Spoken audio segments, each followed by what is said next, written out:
Hello दोस्तों, Umakant Yadav sir जी इस classes की इस ऑनलाइन वेब पोर्टल में आपका बहुत बहुत स्वागत है। आज 2 जनवरी 2023 का समय है। हम लोग 2023 के इस साल में भी एक दिन व्यतीत कर लिए और ये समय है, समय आता जाता रहता है और समय के अनुसार दो चीज़ें होती हैं। एक वो व्यक्ति जो समय के पहले बदल जाता है, समय की परिस्थितियों को देख करके पहले बदल जाता है, वो दुनिया के हर मुकाम को हासिल कर सकता है।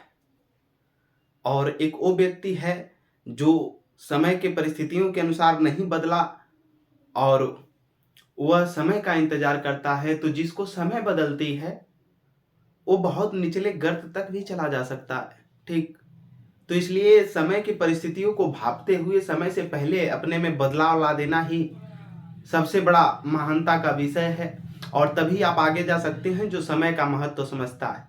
ठीक, आज का जो दौर है, इसके दौर में समय ही सबसे बड़ा पैसा है।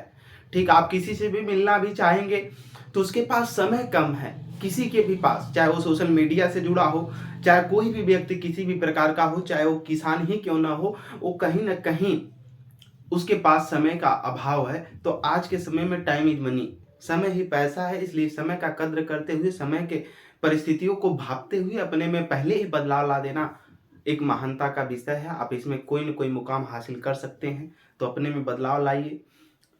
और आज का जो दौर है कि इस समय ठंडी भी है, ठीक, और ठंडी में करना क्या है, बस खाना है और जिस स्थान पर पढ़े हैं उसमें पढ़ करके वहीं पर पढ़ना है, लिखना है। तो मेहनत से पढ़ते रहिए, प्रैक्टिस करते रहिए। कोई भी दिक्कत परेशानी होती है सामान्य अध्ययन संबंधी, आप हमको नीचे कमेंट बॉक्स में बता सकते हैं। ठीक, मेहनत से पढ़िए, हर एग्जाम के सिलेबस को निकालिए जिसकी तैयारी करना चाहते हैं और एक निरंतर प्रारूप बनाइए कि उस पर निरंतर चलना है और उसी पे निरंतर चलते हुए इस नए साल में नई ऊर्जा के साथ कुछ नया करिए। ठीक, हमारा यही आपके लिए दुआएं और आशीर्वाद कामना भी है। ठीक, चलिए आज के सेशन में फिर आप सभी का बहुत बहुत स्वागत, नमस्कार, प्रणाम। आज के सेशन में हम लोग पुरानी बातों को ही दोहराएंगे जो पिछली कक्षाओं में हम लोग देख रहे थे कि भारत के जो राष्ट्रपति हैं इनके पास 3 प्रकार की वीटो पावर है, लेकिन हम लोगों ने पढ़ा था 4 प्रकार की वीटो पावर होती है। पहला हम लोगों ने पढ़ा था निरपेक्ष वीटो पावर। ठीक, निरपेक्ष वीटो पावर जिसे कभी भी समाप्त किया जा सकता है। ठीक, हमने इसको देखा था कि कभी भी इसको समाप्त किया जा सकता है। वीटो पावर से किसी भी विधेयक को जो है समाप्त किया जा सकता है। फिर इसके बाद हमने दूसरा देखा था विशेषित वीटो।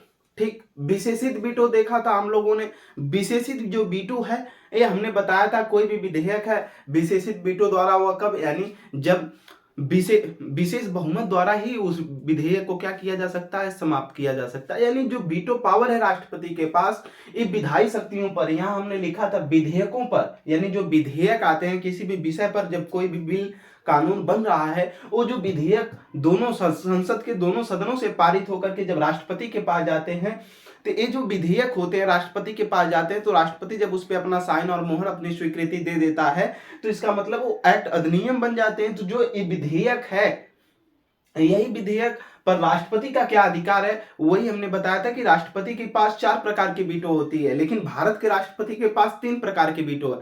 पहला, हम लोग जो पहले राष्ट्रपतियों में अगर देखेंगे तो पहला जो राष्ट्रपति के पास शक्ति होती है उसी की हमने बात किया। पहला जो होती है निरपेक्ष वीटो होती है, एब्सोल्यूट वीटो। ठीक, निरपेक्ष वीटो, ए वीटो जो होती है, इससे कोई भी चीज तुरंत समाप्त की जा सकती है। इसके बाद जो दूसरी वीटो होती है विशेषित वीटो होती है, जिसे विशेष बहुमत द्वारा किसी भी विधेयक को समाप्त किया जा सकता है। तीसरी जो वीटो होती है, वो तीसरी वीटो होती है, क्या बोलते हैं, निलंबनकारी वीटो, सस्पेंसिव वीटो होती है। निलंबनकारी वीटो में क्या होता है, इसमें किसी भी चीज को साधारण बहुमत से समाप्त किया जाता है, यानी कोई विधेयक है तो उसे हम साधारण बहुमत से समाप्त करेंगे। फिर चौथी जो वीटो है वो है जेबी वीटो। इसमें राष्ट्रपति किसी भी विषय पर, किसी भी विधेयक पर कोई भी निर्णय लेने में बहुत विलंब कर दे तो यह व्यवहार में लागू होने से रोक देता है, जिसे जेबी वीटो कहते हैं। ठीक, तो भारत के राष्ट्रपति के पास प्रश्न आता है कि कौन कौन सी वीटो लागू होती है, तो नीचे स्टार बना करके कल जहां लिखे थे उसके आगे लिखेंगे भारत के राष्ट्रपति के पास प्राप्त वीटो। भारत के राष्ट्रपति के पास भारत के राष्ट्रपति के पास भारत के राष्ट्रपति के पास प्राप्त वीटो भारत के राष्ट्रपति के पास प्राप्त वीटो यानी वीटो पावर। भारत का जो राष्ट्रपति है इसको कितने प्रकार की वीटो शक्तियां प्राप्त हैं, तो इसमें लिखेंगे इसको 3 शक्तियां प्राप्त हैं वीटो पावर में। पहला है निरपेक्ष वीटो। क्या? निरपेक्ष वीटो। निरपेक्ष वीटो। निरपेक्ष वीटो। दूसरा जो इसमें आता है निरपेक्ष वीटो के अलावा वो आता है निलंबनकारी वीटो। निलंबनकारी वीटो। निलंबनकारी वीटो। निलंबनकारी वीटो यानी एक एब्सोल्यूट वीटो होता है, दूसरा सस्पेंसिव वीटो होता है, और तीसरा इसमें नोट करेंगे जेबी वीटो होता है। क्या? जेबी वीटो होता है। क्या? जेबी वीटो होता है। ठीक, ये भारत के राष्ट्रपति के पास 3 प्रकार की वीटो शक्तियां प्राप्त है, लेकिन अगर दुनिया भर के राष्ट्रपतियों में देखें तो 4 प्रकार की वीटो होती है। ठीक, कौन कौन से हमने उसमें एक जो और वीटो बढ़ जाएगा उसमें दुनिया भर के राष्ट्रपतियों में देखेंगे, जिसमें जो फ्रांस, ब्रिटेन और भी जगहों पर है, तो उसमें जो प्राप्त है वो है विशेषित वीटो। क्या? क्वालिफाइड वीटो जिसे बोलते हैं, विशेषित वीटो। तो अगर कोई आपसे पूछता है कि भारत के राष्ट्रपति के पास कौन कौन सी शक्तियां हैं, तो निरपेक्ष वीटो, निलंबनकारी वीटो, जेबी वीटो। निरपेक्ष वीटो के तहत किसी भी विधेयक पर उसको तुरंत रोका जा सकता है, उसको समाप्त किया जा सकता है। ठीक, इस पे कोई भी तरीके का कोई कार्रवाई नहीं करना। लेकिन निलंबनकारी वीटो में साधारण बहुमत से समाप्त किया जा सकता है। ठीक, किसके द्वारा? साधारण बहुमत के ही द्वारा। और जेबी वीटो जो होती है, जेबी वीटो का मतलब है राष्ट्रपति किसी भी विधेयक पर, ठीक, कोई विधेयक, कोई भी कानून उसके यहाँ बन करके गया हुआ है संसद के दोनों सदनों से, तो राष्ट्रपति अगर उस पर अपना निर्णय देने में, अपनी स्वीकृति देने में विलंब कर दे, और ऐसा विलंब कर देता है, तो ऐसे समय में उसको क्या माना लिया जाएगा? वो व्यवहार में लागू नहीं होगा। इसलिए माना जाएगा कि राष्ट्रपति ने जेबी वीटो का क्या कर लिया? प्रयोग कर दिया वहां पर। ठीक, इसका प्रयोग भारत में एक ही बार हुआ है। कौन किए थे? भारत के एक राष्ट्रपति थे ज्ञानी जैल सिंह। कौन? ज्ञानी जैल सिंह। ज्ञानी जैल सिंह ने ही इसका प्रयोग किया था। ठीक, 1986 में डाकघर संशोधन अधिनियम आया था। डाकघर संशोधन अधिनियम आया था, और डाकघर संशोधन अधिनियम में इन्होंने क्या किया था? वीटो पावर का प्रयोग कर लिया, यानी तत्कालीन ये भारत के राष्ट्रपति थे, इन्होंने कोई निर्णय नहीं दिया था। कौन? डॉक्टर ज्ञानी जैल सिंह। ठीक, ज्ञानी जैल सिंह भारत के राष्ट्रपति थे। ठीक, इंदिरा गांधी उस समय भारत की प्रधानमंत्री थी। ठीक, इसको याद रखेंगे। अब तक भारत का राष्ट्रपति केवल एक ही बार वीटो पावर का प्रयोग किया है, वो भी ज्ञानी जैल सिंह थे। आगे की तरफ हम देखेंगे तो राष्ट्रपति को किसी भी विधेयक पर निर्णय देने या उसको न देने का जो विचार आता है 21 अनुच्छेद में आता है। ठीक, तो अनुच्छेद आप नोट करेंगे, आर्टिकल 111। क्या? अनुच्छेद 111 नोट करेंगे, अनुच्छेद 111। आइए देखते हैं अनुच्छेद 111 क्या कहता है। अनुच्छेद 111। ठीक, अनुच्छेद 111 कहता है कि भारत का जो राष्ट्रपति है, भारत के राष्ट्रपति के पास जब कोई भी विधेयक संसद के दोनों सदनों से पारित होकर के इसके पास आता है, किसके पास? भारत के राष्ट्रपति के पास, तो भारत का राष्ट्रपति उस पर अपना अनुमति दे भी सकता है, नहीं भी दे सकता है। ये भारत के राष्ट्रपति के विवेक के ऊपर निर्भर करता है। लेकिन अगर वो पुनर्विचार के लिए संसद के सदनों को भेज देता है दोबारा, तो जब संसद के सदन, दोनों सदन फिर उस पर पुनर्विचार करेंगे, और पुनर्विचार करने के बाद अगर वही विधेयक दोबारा राष्ट्रपति के पास भेजते हैं, तो राष्ट्रपति उस पर अपना निर्णय देने के लिए क्या हो जाता है? बाध्य हो जाता है। तो नोट करेंगे, आज इसमें लिखेंगे, जब कोई भी विधेयक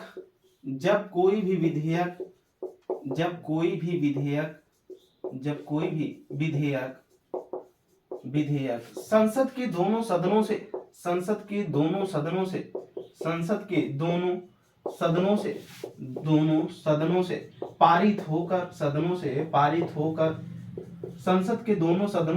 पारित होकर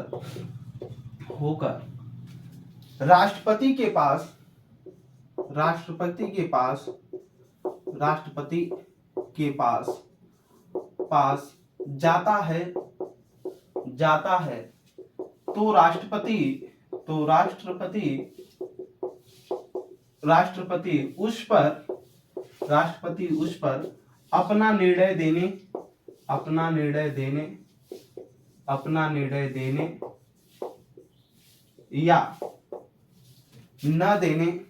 या न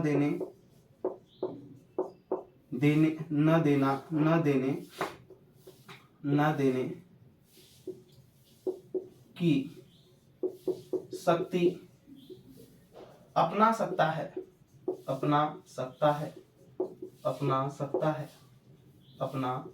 सकता है। यानी जब कोई भी विधेयक, हमने क्या लिखा, जब कोई भी विधेयक, कोई भी किसी भी विषय पर कानून बन रहा हो और जब वो संसद के क्या हो, दोनों सदनों से पारित हो गया हो और पारित होने के पास किसके पास चला जाता है, भारत के राष्ट्रपति के पास जाएगा। और जब जाएगा तो राष्ट्रपति उस पर अपना निर्णय देने के लिए क्या कर सकता है, अपनी शक्ति अपना निर्णय देने या न देने की क्या कर सकता है, शक्ति अपना सकता है। ठीक, यानी वो निर्णय दे भी सकता है, यानी अपना साइन मोहर कर सकता है उस विधेयक पर, या नहीं भी कर सकता है अगर उसको सही नहीं लगा तो। लेकिन अगर उसको कुछ लगता है कि इसमें कमियां हैं तो उस कमियों को दूर करने के लिए वो क्या कर सकता है, ठीक, या पुनर्विचार, इसी में लिखेंगे या पुनर्विचार के लिए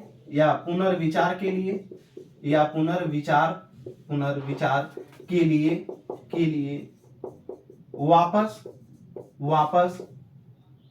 संसद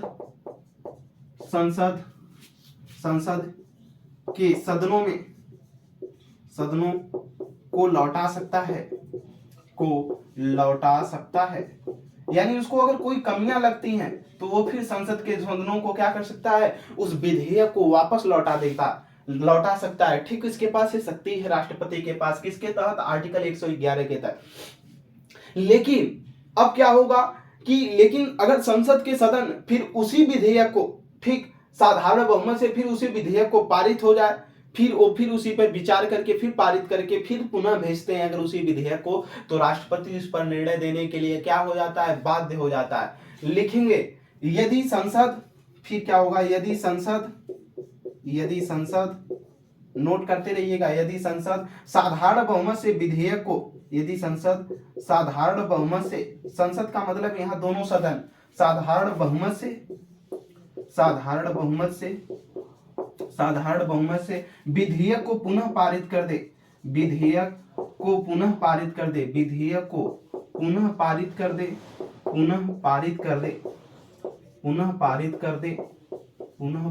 दे, ठीक, कर दे तो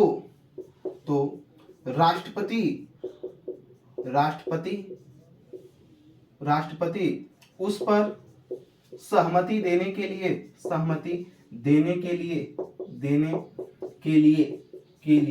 बाध्य हो जाता है, सहमति देने के लिए बाध्य हो जाता है। नोट कर लीजिएगा, अगर वही विधेयक पुनः फिर संसद के दोनों सदनों से साधारण बहुमत से पारित हो जाती है तो राष्ट्रपति उस पर अपना सहमति देने के लिए क्या हो जाता है, बाध्य हो जाता है। समझ में आया, इसको नोट करिएगा। ठीक, आगे की तरफ जैसे इसमें साधारण बहुमत जो शब्द आ रहा है, अभी इसके पहले हमने विशेष बहुमत की चर्चा की, तो ये जो बहुमत है हमारे YouTube चैनल पे अगर आप पढ़ रहे हैं तो उसमें प्लेलिस्ट खोलिए, हमारे क्लास का प्लेलिस्ट खोलिए। प्लेलिस्ट में जब जाएंगे तो संविधान का जहां पूरा अब तक क्लासें चली हैं, संविधान के ही क्लास में एक बहुमत का चैप्टर चलाया गया है, बहुमत पढ़ाया गया है पूरा उसमें। तो उसमें जितने भी प्रकार के बहुमत होते हैं और ये बहुमत कहाँ कहाँ यूज किए जाते हैं, इस बहुमत का प्रयोग कैसे कैसे होता है, इन सारी चीज़ों का उसमें पूरा बेहतरीन तरीके से क्या किया गया, उस क्लास में विश्लेषण किया गया। तो इसको आप वहां से जा करके क्या करेंगे, नोट करेंगे। ठीक, क्या करेंगे, नोट करेंगे। चलिए आगे की तरफ हम लोग अब राष्ट्रपतियों में की शक्तियों में देखेंगे। ये रहा क्या, सातवां था विधेयकों पर राष्ट्रपति का अधिकार। अब आठवीं शक्ति हम लोग देखेंगे, राष्ट्रपति के पास कौन सी आठवीं सामान्य शक्तियों में शक्ति आती है। आइए उसको भी देखते हैं। कहीं कोई दिक्कत परेशानी होती है कमेंट सेक्शन में आप हमको बताएं। ज्यादा से ज्यादा हमारे चैनल को शेयर करें, लाइक करें, एक दूसरे तक बेहतरीन क्लासों को पहुंचाएं, ताकि एक बार जो चीज आदमी पढ़े वो फिर उसको दोबारा ना पढ़ना पड़े। ठीक, प्रैक्टिस सेट जरूर करिए। प्रीवियस ईयर आप अगर क्वेश्चन करते रहेंगे तो आपको कहीं कोई दिक्कत नहीं होगी। आपको लगेगा कि सारा क्वेश्चन हमारा सॉल्व हो रहा है। बस नोट्स को सामने खोल कर एक दो बार पढ़िए, इसके बाद क्वेश्चन करिए और इसको भी वहीं पर खोल कर रखिए। ठीक, आगे की तरफ 8वीं शक्ति लिखेंगे, अध्यादेश जारी करने की शक्ति। क्या राष्ट्रपति के पास क्या अध्यादेश लिखेंगे, अध्यादेश जारी करने की शक्ति, अध्यादेश जारी करने की शक्ति, अध्यादेश जारी करने की शक्ति, अध्यादेश जारी करने की शक्ति। यानी जो राष्ट्रपति है इसको अध्यादेश जारी करने की शक्ति प्राप्त है। अध्यादेश क्या होता है, ठीक, इसको समझेंगे हम लोग। अध्यादेश, अध्यादेश संसद के ऊपर राष्ट्रपति के द्वारा किसी भी कार्रवाई न होने के कारण कोई भी निर्णय लेना है अगर तात्कालिक, तो ऐसे समय में राष्ट्रपति को एक विशेष शक्ति प्राप्त है कि वो अध्यादेश जारी कर सकता है। किसके तहत, अनुच्छेद 123 के तहत। किसके तहत, अनुच्छेद 123 के तहत, अनुच्छेद 123 के तहत। ठीक, राष्ट्रपति क्या करता है, अध्यादेश जारी कर सकता है। ठीक, यानी 123 के अनुसार जब संसद का सत्र न चल रहा है, सत्र क्या होता है, सेशन, हमने बताया था कि 3 सेशन होते हैं। एक बजट सेशन होता है, एक मानसून सेशन होता है यानी मानसून सत्र होता है, और एक शीतकालीन सत्र होता है। तो जो सत्र चलते हैं, अगर बजट सेशन को छोड़ दिया जाए तो जो मानसून सत्र है और जो शीतकालीन सत्र है, जो दो ये सत्र हैं, दोनों सत्रों के बीच लगभग 6-6 महीने का अंतराल होता है। कितने महीने का, लगभग 6-6 महीने का अंतराल होता है। दो अगर देखा जाए, बजट सत्र को भी अगर देखा जाए तो फरवरी में आ जाता है, थोड़ा कम अंतराल होता है बजट सेशन के बाद और मानसून सत्र के बीच। लेकिन अगर मानसून सत्र और शीतकालीन सत्र को देखा जाए तो लगभग 6-6 महीने का अंतराल होता है दोनों सेशन में। तो वही कह रहा है कि जब संसद, अनुच्छेद 123 के अनुसार क्या होता है, राष्ट्रपति कब अध्यादेश जारी करेगा। अध्यादेश क्या चीज होता है, अभी आपको हमने बताया कि राष्ट्रपति के पास एक विशेष शक्ति है कि जब कोई भी उसको लगता है कि संसद का सत्र नहीं चल रहा है और कोई भी विषय पर निर्णय लेना जरूरी है, ठीक, ऐसे समय में वो एक आदेश जारी करेगा संसद के दोनों सदनों के बैठकों के लिए। ठीक, तो उसे अध्यादेश बताए जाएंगे। ठीक, उसको अध्यादेश कहा जा सकता है। ठीक, तो बात को समझना, जब संसद का अनुच्छेद 123 के अनुसार अध्यादेश क्या होता है, कब जारी किया जाता है, यही है कि जब संसद का सत्र न चल रहा हो और राष्ट्रपति का यह पूर्णतः समाधान हो जाए कि किसी भी विषय पर निर्णय लेना बहुत जरूरी है। ठीक, तो ऐसे समय में राष्ट्रपति क्या करेगा, समाधान हो जाए तो किसी भी विषय पर निर्णय अगर लेना जरूरी है तो ऐसे समय में भारत का जो राष्ट्रपति है क्या कर सकता है, अध्यादेश जारी कर सकता है। ऑर्डिनेंस होता है, यानी एक तरफ से कुछ लोगों का मानना ये भी है कि किसी भी चीज के लिए, किसी विशिष्ट चीज के बैठक के लिए, किसी विशिष्ट लोगों के लिए और किसी विशिष्ट व्यक्ति के द्वारा दिया गया आदेश ही अध्यादेश कहलाता है। ठीक, यानी राष्ट्रपति एक विशिष्ट व्यक्ति है, संसद की बैठक बुलाना चाहता है तो जो संसद के सदस्य हैं वो भी विशिष्ट लोग हैं। और जब इस कब बुलाया जाएगा, जब किसी विशिष्ट, हमने बताया कोई भी ऐसा विषय है जिस पे निर्णय लेना बहुत जरूरी हो जाए तभी बुलाया जाएगा। और उस समय संसद का सत्र न चल रहा हो, यानी भाई मानसून सत्र अपने समय पे चलेगा, शीतकालीन सत्र अपने समय में चलेगा, तो जब दोनों के बीच लंबा समय का अंतराल है 6-6 महीने का, उस बीच अगर कोई ऐसा विषय आ जाए कि नहीं निर्णय लेना जरूरी है तो राष्ट्रपति ऐसे समय में क्या करता है, अध्यादेश जारी करता है। और अध्यादेश जब जारी होगा तो ये अधिकतम 6 सप्ताह के लिए, पहले अधिकतम 6 सप्ताह और उससे अगर अधिक देखेंगे कम से कम 6 सप्ताह, ठीक, उसके अधिक देखेंगे अधिक से अधिक तो 6 महीने तक लागू रहता है। यानी सब कुछ पहले लागू होने का समय और बाद में जो 6 महीने तक प्रभावी रहता है। ठीक, अगर संसद के दोनों सदन फिर उसमें साधारण बहुमत से इसको अनुमोदन कर देते हैं, तो जब साधारण बहुमत से फिर अनुमोदन हो जाता है संसद के दोनों सदनों से, तो ये 6 महीने तक क्या रहता है, प्रभावी रहता है, जब तक संसद का सत्र चल रहा है। ठीक, अगर संसद का सत्र चल रहा है और संसद के दोनों सदनों ने जो है कोई भी इस पे अपना अनुमोदन नहीं दिया, ठीक, तो ये 6 सप्ताह के बाद समाप्त हो जाता है। लेकिन अगर उन्होंने अनुमोदन कर दिया तो 6 महीने के लिए बढ़ जाए। उसी समय को अगर हम जोड़कर देखते हैं तो जो 6 सप्ताह का समय हुआ वो कितना हुआ, 7-6-42, यानी कितना, लगभग 42 दिन, तो उसको हम मान लेते हैं 1.5 माह। ठीक, 1.5 माह मान लेते हैं, और जो 6 महीना है तो लगभग 7.5 महीने तक ये क्या रहता है, प्रभावी रहता है। तो आइए अध्यादेश क्या है इसको हम जानेंगे और लिखेंगे भी। अध्यादेश 123 के अनुसार लिखेंगे, 123 के अनुसार, अनुच्छेद 123 के अनुसार, अनुसार नोट करेंगे नीचे से, के अनुसार लिखेंगे इसमें, जब संसद का सत्र न चल रहा हो, जब संसद का सत्र न चल रहा हो, जब संसद का सत्र न चल रहा हो, संसद का सत्र न चल रहा हो, न चल रहा हो, जब संसद का सत्र न चल रहा हो, चल रहा हो, ठीक, न चल रहा हो, और किसी भी जब संसद का सत्र न चल रहा हो और किसी भी विषय पर निर्णय लेना जरूरी हो। हमने यही नहीं बताया है, जब संसद का सत्र न चल रहा हो और किसी भी विषय पर निर्णय लेना क्या हो, जरूरी हो। ऐसे समय में राष्ट्रपति का समाधान हो, राष्ट्रपति का समाधान हो जाए तो वह अध्यादेश जारी कर सकता है, तो अध्यादेश जारी कर सकता है, अध्यादेश जारी कर सकता है।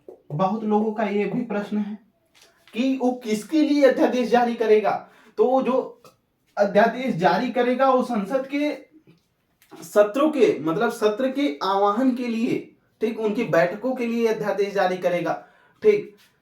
तो संसद का सत्र न चल रहा हो और किसी भी विषय पर निर्णय लेना क्या हो, जरूरी हो, तो ऐसे समय में राष्ट्रपति का समाधान हो जाए तो वह क्या कर सकता है, अध्यादेश जारी कर सकता है। किसके तहत अध्यादेश की शक्ति प्राप्त है, अनुच्छेद 123 के तहत राष्ट्रपति को क्या है, अध्यादेश जारी करने की शक्ति प्राप्त है। आगे लिखेंगे अध्यादेश संसद का, स्टार बनाकर आगे लिखेंगे इसी में, अध्यादेश संसद का, अध्यादेश संसद, इसको इंग्लिश में अध्यादेश को ऑर्डिनेंस बोलते हैं।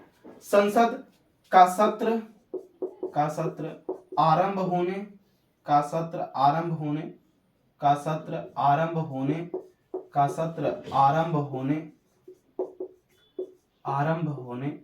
ठीक, अध्यादेश संसद के सत्र आरंभ होने की तिथि से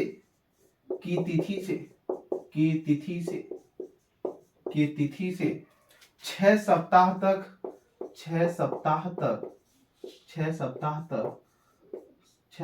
तक प्रभावी, 6 सप्ताह तक लागू रहता है या प्रभावी रहता है, लागू रहता है।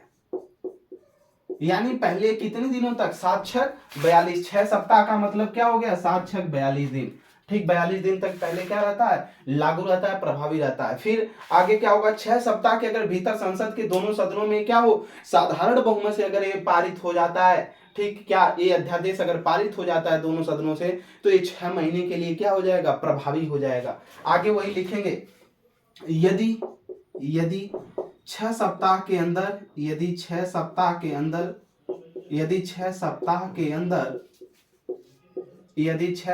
के अंदर, ठीक, संसद के दोनों सदनों,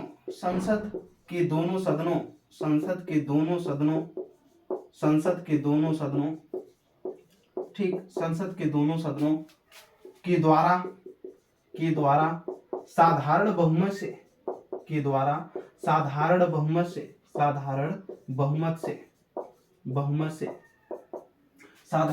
से अनुमोदन हो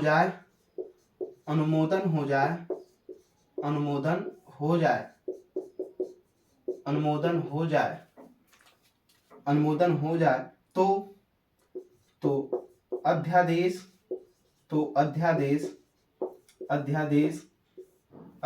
क्या हो जाएगा, तो अध्यादेश अस्थाई हो जाता है, अस्थाई हो जाता है। कितने महीने के लिए, 6 मंथ के लिए, 6 मंथ्स के लिए, ठीक, 6 मंथ्स के लिए अस्थाई हो जाता है। क्या हो जाता है, अध्यादेश अस्थाई हो जाता है, कितने महीने के लिए, 6 महीने के लिए। यदि अनुमोदन नहीं हुआ, यदि अनुमोदन नहीं हुआ, अनुमोदन नहीं हुआ, नहीं हुआ, यानी अगर 6 सप्ताह के अंदर अनुमोदन नहीं होगा तो क्या होगा, समाप्त हो जाएगा। तो क्या होगा, समाप्त हो जाएगा, समाप्त हो जाएगा, समाप्त हो जाएगा। ठीक, अब अगर ये अध्यादेश मतलब जारी हो गया और उसकी 6 महीने की समय बढ़ गई, तो इसके तहत क्या क्या कार्य हो सकते हैं। तो इसके तहत जब संसद के दोनों सदन के बैठक हो जाएगी और जब सत्र चल रहा होगा अगला, ठीक, तो उस सत्र में क्या किया जा सकता है, इस अध्यादेश के तहत जब मतलब एक तरफ से आ जाएगा, बैठक हो जाएगी, जब सत्र चलेगा, अगर ये प्रभावी हो गया, सत्र चल रहा है, बैठक हो गई, तो उसमें नया कानून बनाया जा सकता है किसी भी विषय पे। पुराने कानून कोई है उसको रद्द भी किया जा सकता है, या कोई कानून है जो पहले से बिल अटका हुआ है, पहले का कोई कानून है बन रहा है उसी पे रुक गया है, ठीक, तभी राष्ट्रपति को लगा कि नहीं उस कानून को अभी तत्काल जरूरी है, तो अध्यादेश जारी करके उस पर बैठक बुला सकता है और उसको क्या कर सकता है, लागू कर सकता है। नए कानून को भी उसी समय बना सकता है, कोई पुराना कानून है उसको रद्द भी किया जा सकता है। ऐसे समय में ये 3 प्रकार के निर्णय होंगे। फिर क्या होता है, जो राष्ट्रपति है इस सामान्य परिस्थितियों में उस समय क्या कर सकता है, संघ सूची में केंद्र सरकार कानून बनाती है और समवर्ती सूची में केंद्र और राज्य दोनों कानून बनाते हैं। इसलिए उस समय जब सामान्य परिस्थिति होगी तो उस परिस्थितियों में ही अध्यादेश के ही तहत राष्ट्रपति क्या कर सकता है, संघ सूची और समवर्ती सूची के विषयों पर क्या करेगा, अध्यादेश जारी कर सकता है कि इनमें जो विषय दिए गए हैं इन पर क्या किया जाए, कानून बनाया जाए। ठीक, तो इसमें आप आगे स्टार बना करके लिखेंगे, स्टार बना करके आगे लिखेंगे, अध्यादेश के द्वारा किसी नए कानून का निर्माण किया जा सकता है। अध्यादेश के द्वारा किसी नए कानून का निर्माण किया जा सकता है। ठीक, कामा दे करके फिर आगे लिखेंगे, किसी पुराने कानून को रद्द किया जा सकता है, किसी पुराने कानून को रद्द किया जा सकता है या संशोधन किया जा सकता है, किसी पुराने कानून को रद्द किया जा सकता है या उसमें संशोधन किया जा सकता है। किसी पुराने कानून को क्या किया जा सकता है, रद्द भी किया जा सकता है या उसमें संशोधन किया जा सकता है। आगे की तरफ लिखेंगे स्टार बना करके, स्टार बना करके आगे की तरफ लिखेंगे, लिखेंगे इसमें राष्ट्रपति सामान्य परिस्थिति में, राष्ट्रपति सामान्य परिस्थिति में संघ सूची और समवर्ती सूची, संघ सूची और समवर्ती सूची, संघ सूची और समवर्ती सूची के विषय पर, सूची के विषय पर, के विषय पर अध्यादेश जारी कर सकता है, कि विषय पर अध्यादेश जारी कर सकता है, के विषय पर क्या कर सकता है, अध्यादेश जारी कर सकता है। आगे की तरफ एक लाइन और लिखेंगे स्टार बना करके, लिखेंगे राष्ट्रपति अपनी विधायी शक्ति का प्रयोग, राष्ट्रपति अपनी विधायी शक्ति का प्रयोग, राष्ट्रपति अपने विधायी शक्ति का प्रयोग, राष्ट्रपति अपने विधायी शक्ति का प्रयोग, ठीक, राष्ट्रपति अपनी विधायी शक्ति का प्रयोग, राष्ट्रपति अपने विधायी शक्ति का प्रयोग, ठीक, राष्ट्रपति अपने विधायी शक्ति का प्रयोग, विधायी शक्ति का प्रयोग, राष्ट्रपति अपने विधायी शक्ति का प्रयोग मंत्रिपरिषद की सलाह से करता है, मंत्रिपरिषद की सलाह से करता है, मंत्रिपरिषद की सलाह से करता है। मंत्रिपरिषद क्या होता है जी, जल्दी बताइए, मंत्रिपरिषद क्या होता है, कमेंट बॉक्स में जल्दी बताइए। हमने बताया था कि जो मंत्रिपरिषद होती है इसमें समस्त प्रकार के मंत्री शामिल होते हैं, लेकिन जो मतलब मंत्रिमंडल होता है उसमें कौन शामिल होते हैं, केवल कैबिनेट मंत्री शामिल होते हैं। यही अंतर है, मंत्रिपरिषद में सभी प्रकार के मंत्री शामिल होते हैं। मंत्री कितने प्रकार के होते हैं, हमने ये भी बताया था कि मंत्री 4 प्रकार के होते हैं। कौन कौन से मंत्री होते हैं जी, पहला होता है कैबिनेट मंत्री, फिर दूसरा कौन मंत्री होते हैं, दूसरा जो मंत्री होते हैं कैबिनेट मंत्री के अलावा कौन होते हैं, हमने बताया था जो दूसरे मंत्री होते हैं वो होते हैं राज्य मंत्री, फिर तीसरे स्वतंत्र राज्य प्रभार मंत्री और चौथे होते हैं उप मंत्री। ठीक, इन्हीं चारों मंत्रियों से मिलकर के मंत्रिपरिषद बनती है और केवल जो कैबिनेट मंत्री होते हैं उनसे मिल करके क्या होता है, मंत्रिमंडल का निर्माण होता है। तो आज के सेशन के लिए इतना ही। Umakant Yadav sir, GS classes में आपका जुड़ने के लिए बहुत बहुत धन्यवाद।